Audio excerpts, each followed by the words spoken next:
The sun was low over the valley the day they brought Thomas Whitfield in with his hands tied. He was 34 years old.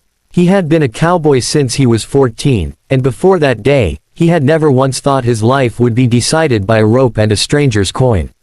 But that is how it goes, sometimes. Life does not ask us what we planned. It simply arrives. Thomas had been caught on land that was not his to cross, running from men who meant to do him real harm over a debt that was not even his own, a debt his late brother had left behind. When the dust settled, he found himself a captive among the Apache, waiting to learn what his fate would be. He expected fear. He expected anger. What he did not expect was a woman. Her name was Little Fawn, though among her own people she was called Netchin, and she carried herself the way a mountain carries itself, quiet, certain, in no hurry to prove anything to anyone. She walked to where the men stood deciding what to do with their captive, and she looked at Thomas for a long moment. Not at his ragged clothes. Not at the dirt on his face. She looked at his eyes. "I will take him," she said. There was murmuring. Some laughed. A woman, buying a grown man like he was a horse at market.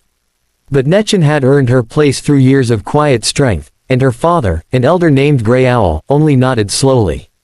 "And what will you do with him, daughter?" "I will see what kind of man he is," she said. That is all any of us can do with a stranger. And so it was decided. Thomas Whitfield, cowboy, drifter, a man who had buried more family than most men his age, became the property, though that word never sat right with either of them, of a woman he had not exchanged 10 words with.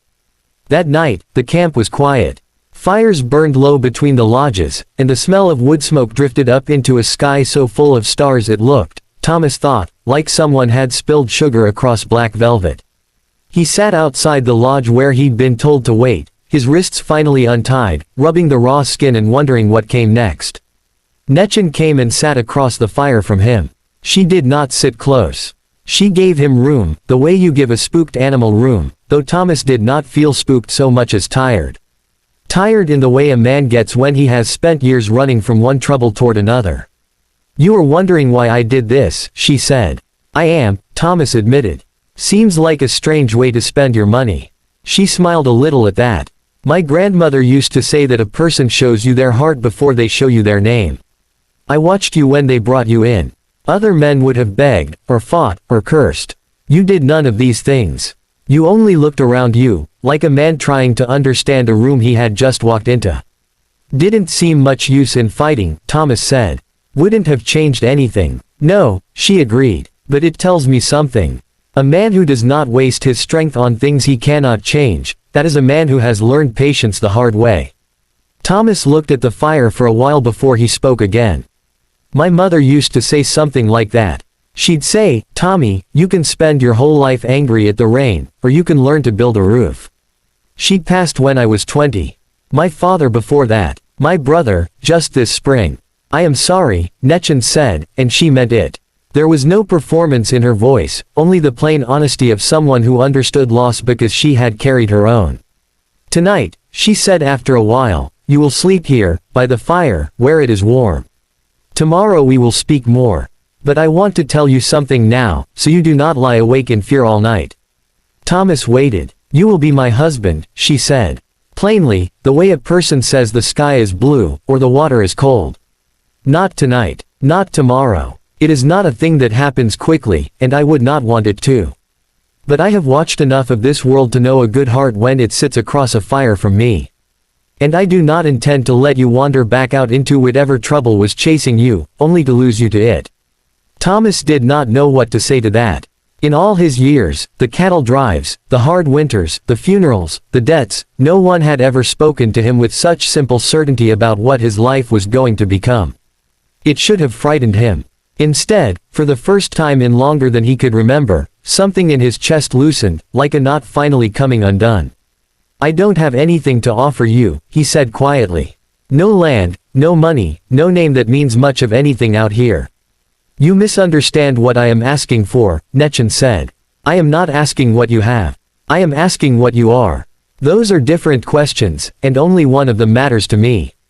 The weeks that followed were slow ones, and Thomas came to be grateful for their slowness. He learned the rhythms of the camp, How the children were taught not with harsh words but with patient stories, how the old men were listened to not because they demanded it but because their years had earned it, how every person, from the smallest child to Grey Owl himself, was expected to carry their share of the work and given their share of the respect in return. He worked. He mended what needed mending, hauled what needed hauling, and slowly, the wariness in the eyes of the people around him softened into something like acceptance. Not because he had proven himself in some grand way, but because day after day, he simply showed up and did honest work with a humble heart. In the evenings, he and Netchen would walk to the edge of camp, where the grass ran long and gold in the last light, and they would talk. About her mother, who had died young. About his brother, whose debts had chased Thomas into this strange and unexpected corner of his life. About the small things too, the way the hawks circled before rain, the particular quiet of the hour just before dawn. You know, Thomas said one evening, back home, folks would look at you and see only what you're not. Not white, not one of them, not worth their time or their respect. And I used to think that was just how the world worked. But I've been here 2 months now, and I've never once been treated so fairly in my whole life. People fear what looks different from themselves, Netchen said.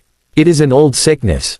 My father says it comes from men who never learned to sit quietly with a stranger and simply listen. If you listen to a person's heart, you stop noticing the color of their skin, or the coins in their pocket, or the last name they carry. You only notice whether they are kind. That's a fine way to see the world. It is the only way that has ever made sense to me, she said simply. Grey Owl called Thomas to speak with him one cool autumn morning, when the leaves had just begun to turn along the ridgeline. My daughter has chosen you, the old man said, without preamble. I will not pretend I understood it at first. But I have watched you these months. You do not complain. You do not take more than you give. You treat the children with patience and the elders with respect, and you have never once looked at any of us as though we were beneath you. Your daughter is the finest person I've ever known, Thomas said.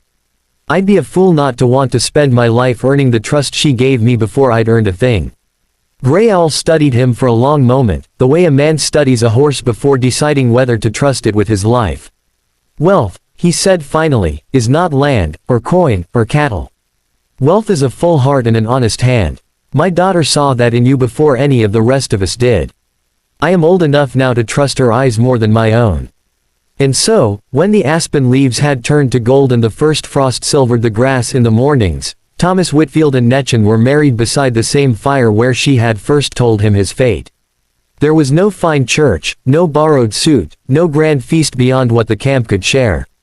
But there was warmth, there was laughter, there were old women who wept happy tears and children who ran between the lodges shouting the good news to anyone who would listen. And there was Thomas, a man who had arrived as a captive with nothing to his name, standing now with a woman who had seen his heart before she had ever asked his name. They lived a long life together after that, through hard winters and gentle summers, through the raising of children and the burying of elders, through all the small quiet years that make up a life. And when Thomas was an old man himself, sitting by his own fire with grandchildren gathered close, he would tell them this story, and he would always end it the same way. Your grandmother taught me the only lesson that ever mattered, he'd say. It isn't what a person has that tells you who they are. It's what sits in their heart when nobody's watching. She looked past everything the world told her to see, and she found me underneath it. I've spent every day since trying to be worthy of that kind of sight. And the fire would crackle, and the stars would come out one by one, just as they had on that very first night, when a woman's quiet certainty changed the whole shape of a man's life. 10 years had passed since the night Netchen told a captive cowboy that he would be her husband. 10 years of seasons turning, of children growing tall, of a life built slowly and honestly, the way a good house is built, one plank at a time, with care taken at every joint. Thomas Whitfield was 44 now, his hair touched with gray at the temples, his hands rougher than ever from years of honest work. And on a cold morning in late autumn, he stood outside his lodge watching the sky, and he felt something in his bones that worried him. Storm's coming, he said, when Netchen came to stand beside him. A bad one. I can feel it in that old shoulder I broke years back. Netchen looked at the sky too, gray and heavy as wet wool. My grandmother used to say the sky tells the truth to those who bother to listen. We should tell my father. They found Grey Owl by his fire, now an old man well past 70 winters, his eyes still sharp even as his body had slowed. He listened to Thomas's warning and nodded slowly. The elk have already moved down from the high country, he said. 2 weeks early. The birds left last week, all at once, like they'd been given an order. He was quiet a moment. This will be a hard winter. Longer than most. They spent the following days as the whole camp spent them, in preparation. Thomas worked alongside the other men, reinforcing lodges, gathering wood, helping drive what cattle and horses they had into the most sheltered draws.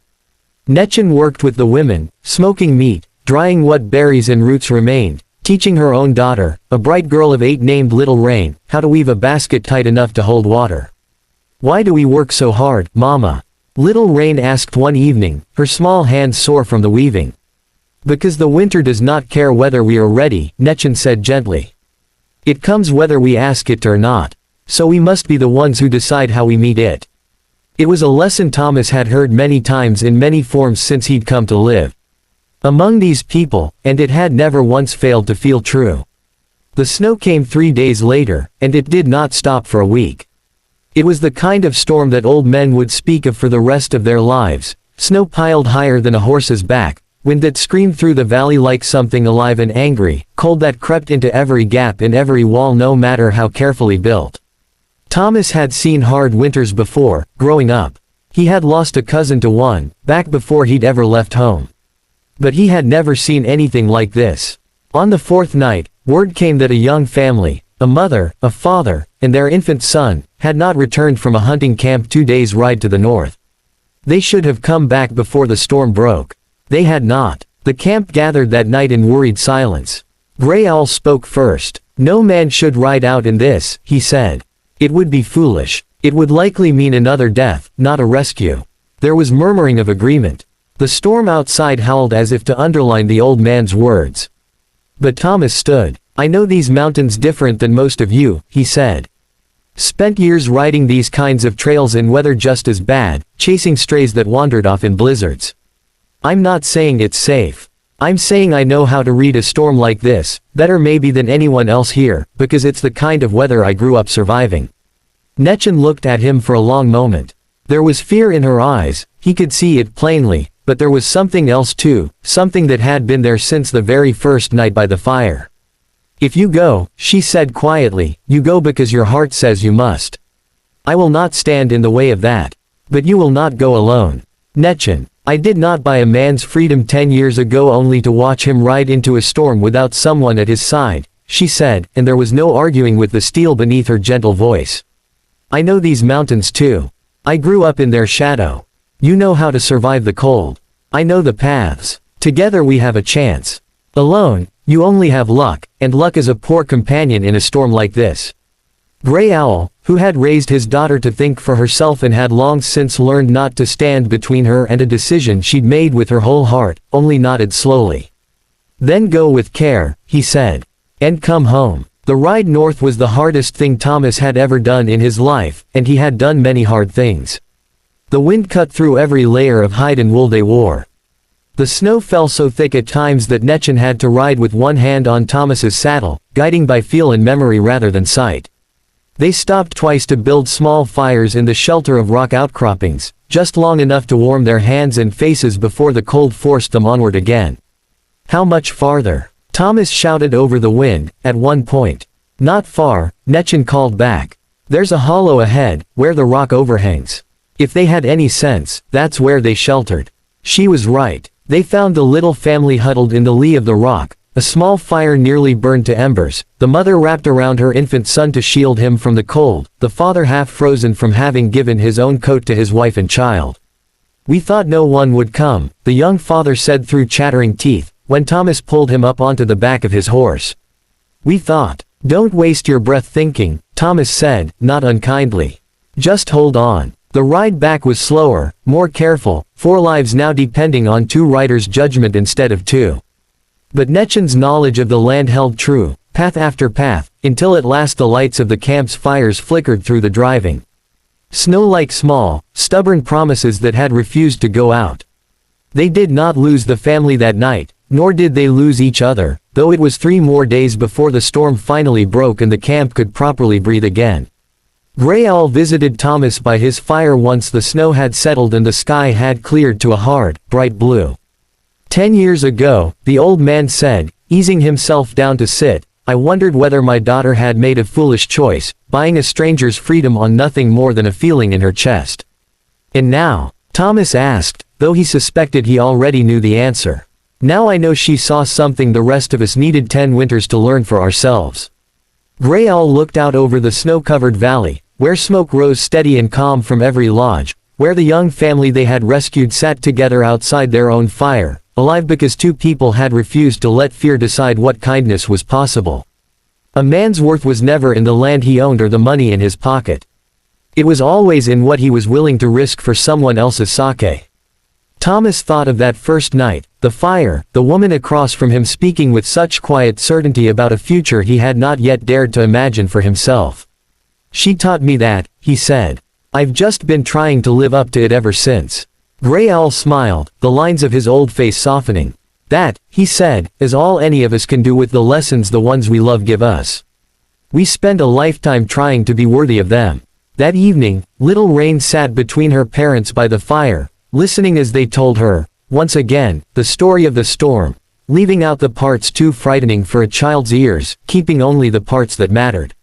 Will you always come home? She asked, the way children ask questions that carry more weight than they know.